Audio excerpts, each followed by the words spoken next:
Welcome. Today we're diving into a simple yet important feature on Instagram, allowing your followers to tag you in their posts.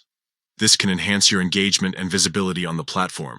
So let's get started with the updated steps to enable this setting. First, open the Instagram app on your device. Make sure you're logged into your account, as these settings are only accessible through your profile. Next, click on your profile located at the bottom right corner of the screen.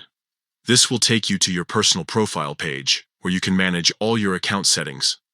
Once you're on your profile page, look for the More icon at the top of the page. This is usually represented by 3 horizontal lines or dots. Tapping this will open a menu with various options related to your account. From this menu, navigate to Tags and Mentions. This section allows you to manage how others can interact with you regarding tagging and mentioning in their posts. Now, under the section labeled Who Can Tag You, you'll see several options. To allow tags specifically from your followers, choose Allow Tags from People You Follow. This setting ensures that only those accounts you have approved as followers can tag you in their content, giving you more control over who can mention you.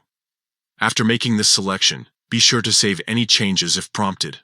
You're now all set. Your followers can tag you in their posts, which can help foster community engagement and increase your visibility on Instagram. Remember, managing who can tag you is crucial for maintaining a positive experience on social media. By following these steps, you're taking an important step towards enhancing your interactions on Instagram. Thank you for tuning in today. Enjoy connecting with your followers through tags and mentions.